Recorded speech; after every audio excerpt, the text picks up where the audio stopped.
Läuft das Band? Ja, ja, dat. Dann los Jon.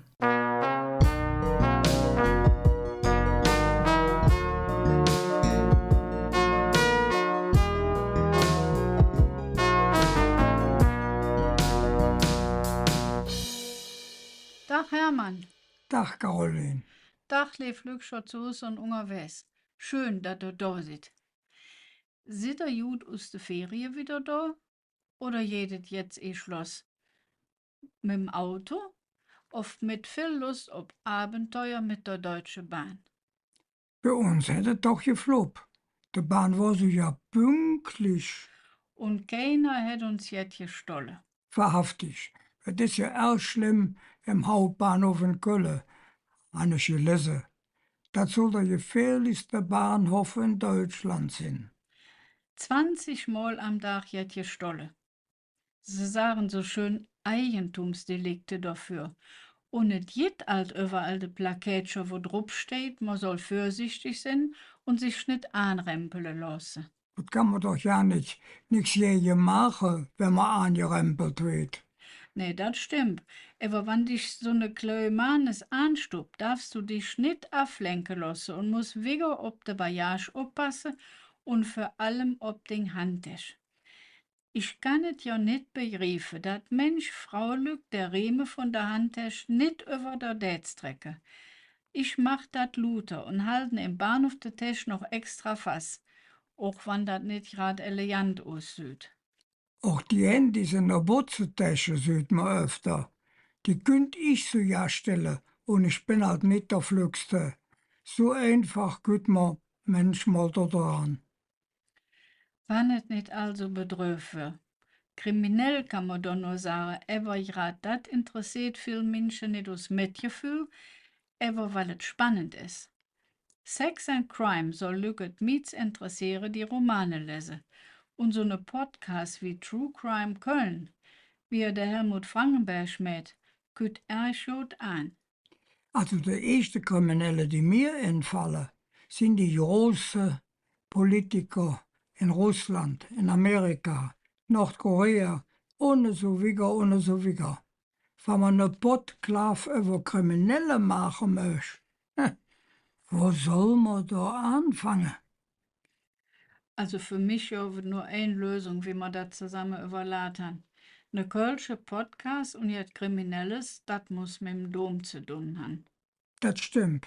So ja, beim Dom kann man jetzt Kriminelles abwiesen. Ich spreche jetzt von der Eigentumsdelikte. Zwei große Sachen. Die eine Sache hat so ja Jubiläum. Für 50 Jahre ist das passiert. Also 1975. Da war ich 14. Aber das weiß ich noch. Ganz Deutschland hätte Loch angehalten. Ich weiß es noch. Es war in der Nacht noch Allerheilige. Also vom 1. auf den 2. November. Et nachts machen zwei Mannslück, wie jede Nacht, höchstens mal sagen von der Security, ihre Rundgang im Dom. Kurz für 12:30 hören sie ein Geräusch aus der Schatzkammer. Sie müssen der Küste holen, weil sie selbst keine Schlüssel für die Schatzkammer haben. Ein paar Minuten später ist der Küster da und schließt ab und hält die Luft an.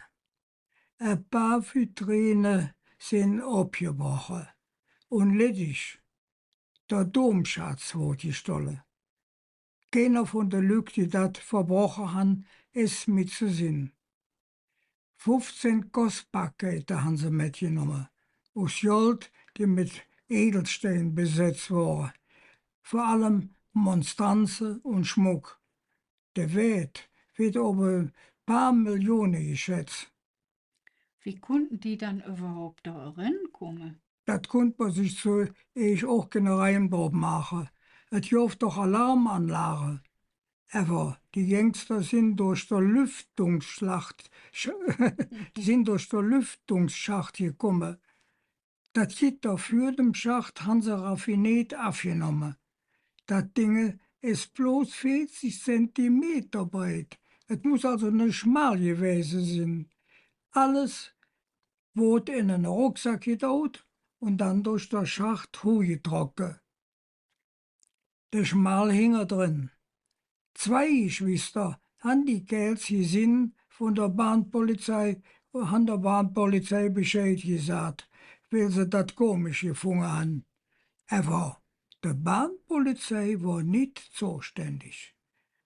Die Polizei, also die zuständig ist, fing ne Verdächtige, weil der allerdings so jetzt verbrochen hat. Aber sie können ihm und 2 andere Kerls nichts nachweisen. Das, was sie all mitgenommen haben, hatten sie halt in einem fremden Keller deponiert. Der Chef von der Band geht ich ins Jugoslawien. Gut, aber 3 Monate später wieder und dreht einen Erpresserbrief bei sich. Der Kardinal soll 1 Million Mark für die Beute bezahlen. Dabei hätte er einen Fehler gemacht. Als Beweis, dass er auch wahrhaftig das ganze Geld hat, det er einen Ring dabei vorwiesen. Der war aber nicht in der Fahndungsschriebelse angesprochen. Dass der fort war, konnte nur einer wissen, der damit zu tun hat. Aber man konnte ihm nur Hehlerei nachweisen. Die beiden anderen haben sie auch geschnappt. Sie sind alle 3 für ein paar Jahre in die Bleche gekommen.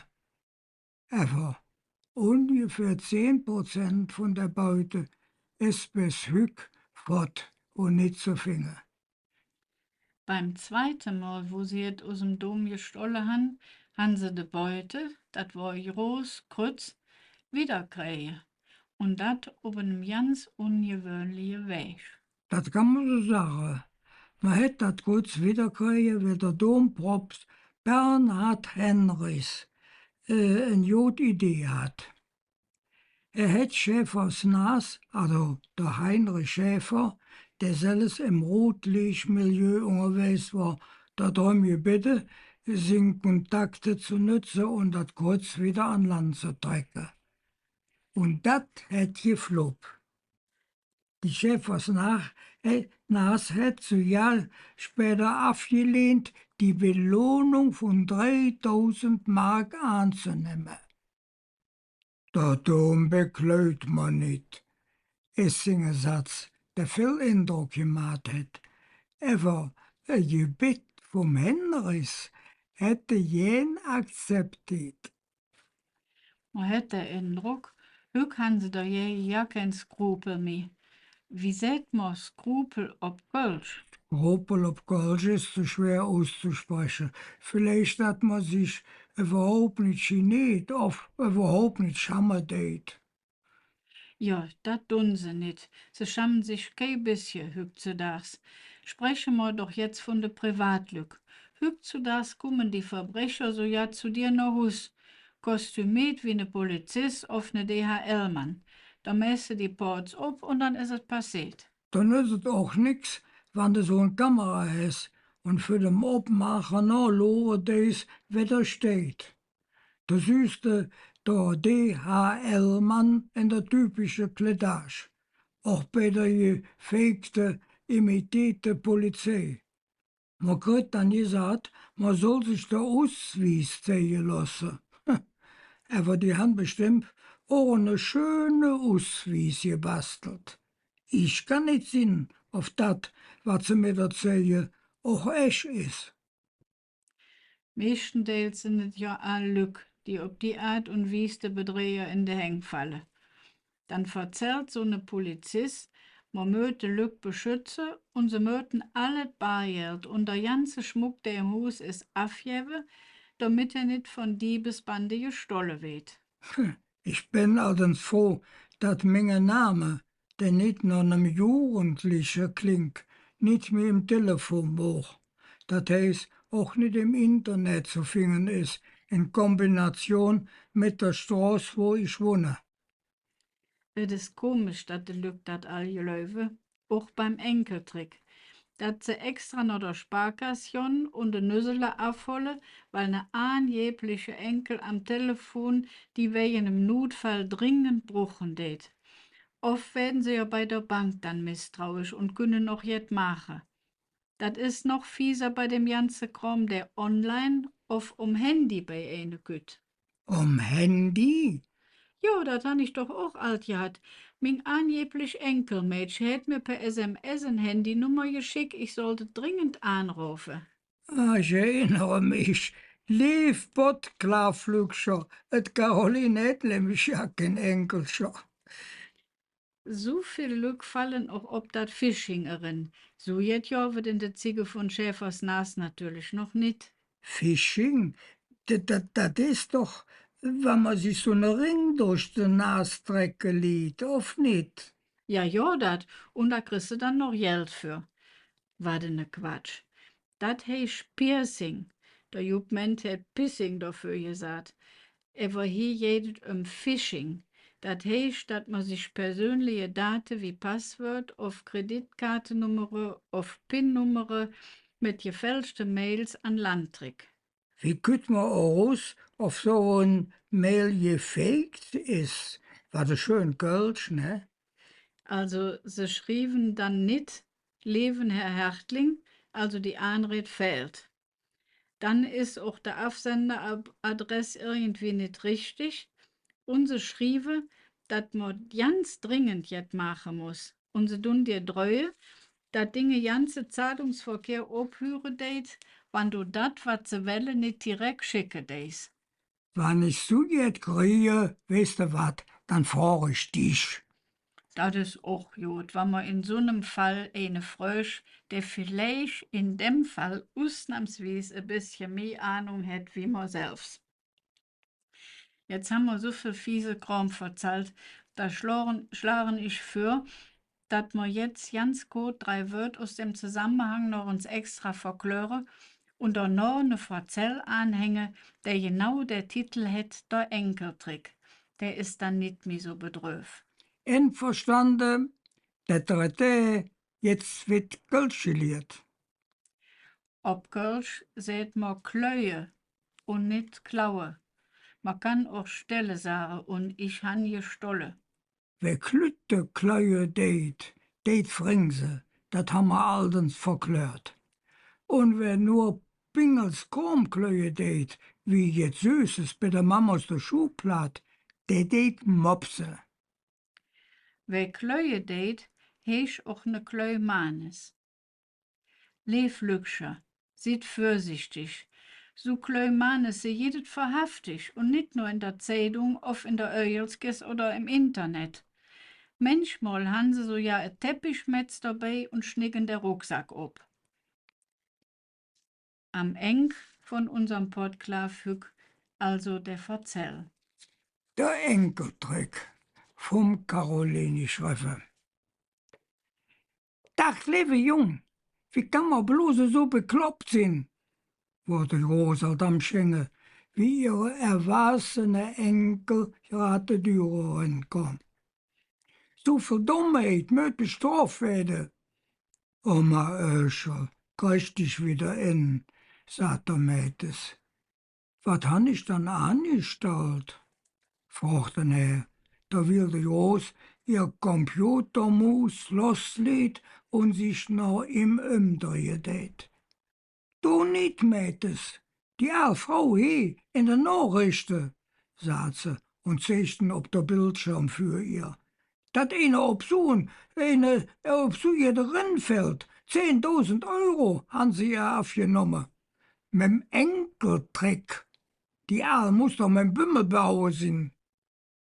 Der Mädels riemelte, sind groß wie Hesse jenat, alt und alleg. Und es ging wieder. Hallo, lief Oma, der die Groß mit einem Fispele ein Mädchen imitieren und hielt dabei der Daumen und der kleine Finger weg aus den ein und an ihr Ohr. Ist ding Enkeltöchterchen, der sie flöte.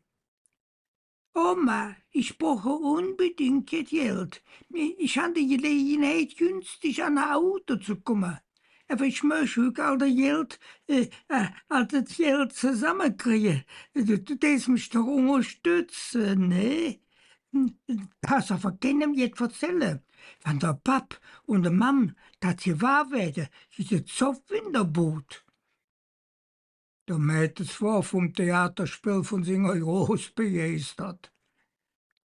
Ist klar, Oma, sagt er, dat könnt dir nicht passieren, dat du ob so eine Anruferin fallen tätst, wie et Luther wieder in den Nachrichten verzahlt wird. Da sind wir auch erst froh drüber. Du das Flück nee sagen und Hänge. Die Groß war richtig in Fahrt. In Hänge. Ich steh dat austrickse, dat aufgebrühte Suppen on. Putz, wieder Putz. Ich steht, ja, wat tät ich? Auf jeden Fall möcht man so nem fiese Mensch fürspille, dat man dat all gelöwen tät. Und dann überführe. Oma, dat kann aber arg gefährlich werden, wann do Lücke in der Wohnung ließ. Direkt inhängen und fertig. Aber der Groß war nicht bang. Man könnte sich ja auch draussen treffen, dann tät ich dich in der Zwischenzeit anrufen, Mädels. Du hast doch jetzt in der Mauer. Du kannst flück bei mich kommen und, wenn er mir gerade das Geld abnehmen will, der Mensch, wer du hast, endlich vor Kammersäule und dann festhalten. Ich stell in der Zwischenzeit die Schmier anrufe, dann köm mi lief Enkel Dösterche in der Klingelpütz und ich hätt ob in Alltag noch jet für der Allgemeinheit getan. So ein Courage. Dei Wunder, dat der Mädels auch bis in einem vollen Kalender sin groß jen besöken kann. Och wann sie nicht mehr viel unterwegs sind kund. Mit ihrem Handy und sie ja mit dem eigenen Computer war sie gut präpariert und mitten im Leben. Dat war im Frühjahr. Und der Mädels war froh, dat er sin Groß irgendwann mit dem Verzell über Porsche vieren mit der Familie aber an das Thema bringen konnte. Man hat benno den Eindruck, dass sie bedrückt war, dass sie nicht als solche Miss Marple aktiv werden konnte. Und nicht zu glauben, was ein halbes Jahr später passiert ist. Es war Samstag, der 21. Oktober, der Groß ihrer Namenstag. Und so war es nichts Besonderes, dass der Oma Öschel ihr Handy bimmelte. »Hallo Oma, hier ist Dinge Enkel«, sagte eine komische gepresste Stimme, die der große Sohn noch nie gehört hat. »Es ist ein herzlichen Glückwunsch zu deinem Namenstag.« Der Oma hatte direkt mitgekriegt. Da stimmte irgendetwas nicht. Das war wohl eine Fremde, die sie betrügen wollte. Das konnte am Ende auch so eine Spitzpuff mit dem Enkeltrick sein. Sie hatte es noch nicht zu eng gedacht. Da ging der Rottweiler. Oma, bist du allein zu Hause? Der Groß wurde heiß. Hatten sie sich so eine Situation nicht ausgedacht? Der Mädels und sie. Und jetzt waren sie so weg und sie konnten so eine richtige Verbrecherschnappe helfen. Ja, dat, gaf ze flukkerd door. Wat is dan leven, jong? Leef, Oma, presste die Stimme am anderen Ende raus. Ich möchte gern besuchen kommen. Ja, dann mag keine lange Verzell, mach dich auf der Weg, Mädels. Und wieso muss ich doch für allein so sein? Jetzt kommen wir sicher über das Geld zu sprechen. Und Oma, ich möchte dir helfen. Es gibt eine Warnung für eine Verbrecherband bei dir im Fädel. Du hast doch jetzt Geld im Haus und vor allem der Goldschmuck, der dir der Opa geschenkt hat. Erwisch. Sie hat ja 50 € im Haus und der Opa, Der Herr ja drüßen in der Ewigkeit, wo sie lebelang kniestig gewesen und hat nur ein paar silberne Sachen ausgesogen, die inzwischen schwarz angelaufen waren. Ja, liebe Jung, was ist denn jetzt damit? Oma, dat is al niet meer sicher bei dir im Haus. Man möchte nicht fortbringen, bis dat eine Warnung gibt. Ich könnte dat all für dich in Sicherheit bringen. So ne fiese Mümmes. Wat jod, dat tät ausgerechnet bei ihr ausprobieren tät. Sie sollten in der Blech allen Zell für ihn parat machen. Ja, liebe Jung, und wie stellst du dir das vor? Der sie ganz freundlich säusele. Oma, es ist so gefährlich, wenn ich da direkt bei dir abholen komme. Wenn ich mit dem großen Paket aus der Haustür jon, könnten die von der Verbrecherband das Sinn und nicht mehr fortriese. Wisst ihr wat? Lass mir jetzt machen, was überhaupt nicht auffallen tät. Tun de krom all in Dinge hacken Porsche, wie wann de einkaufen willst. Wann du gut fortgekommen bist, sag mal bis an de Wirtschaft, unge bei dir ob der Eck, kann minge Freund, der Pascal, ganz höchst dat Dinge von dir übernehmen. Pascal, der Name hatte Groß noch nie vom Mätes Jod. Das ist eine gute Idee, liebe Jung. Dann können die Spätzboven nix mehr aus dem Haus holen. Wann soll ich dann an der Eck sein? Sie macht sich ja jetzt grünzele für ob die Straße zu gehen. Und sie macht vor allem noch der echte Mätes anrufen. Gut, dass es Samstag war und ihre echte Enkel 100%ig noch im Bett lag. Ist 1 Uhr in Ordnung, lieb Oma. Die Groß tät normal 1 Uhr Mittag essen. Aber was tät man nicht all für der Schmier jetzt zu helfen? Ja, dat. Da war die Stimme auch halt fort. Und die Groß tuppten die Zahlen vom Mätesinger Nummer in ihr Handy. Et tät bimmele und bimmele. Jetzt hat sie der Jungwal wacker gemacht. Endlich sin Stimm. Guten Morgen, lieb Oma Öschel. Ne herzlichen Glückwunsch zu deinem Namenstag. Wie gut es, dass du mich anrufst. Ich ruf doch bei dir an, wann du jetzt so Viere hast. Viere, das ist das Stichwort, Mätis. Man will hüg ne richtige Verbrecher schnappen. Stell dir vor, was eben für eine Anruf gekommen ist. Und sie kommen ja nicht noch mit dem Verzählen. Der Mätis war glücklicherweise kooperativ. Auf schön sehr insistieren tät, dass sie groß besser bei dem komischen Anruf direkt eingehangen hätt. Punktdrucks in Ohr wollte er sich, ohne aufzufallen natürlich, an der Wirtschaft ob der Eck postieren. Mäkes, und dann deiste der Rafe und im Knuze jive bis de Schmiergüt. Die Kolletschöt werden uns sicher love, dat ma als verkappte Ermittler tätig geworden sind. Der Zieg ging ja nicht rum. Die Groß wurde zu allem Überfluss noch ein paar Mal angerufen und war ganz gegen ihr Winde jedes Mal erst flück mit dem Telefonieren fertig. Der sogenannte Enkel schien sich sicher zu sein und tät sich nicht noch uns melden. 5 für 1.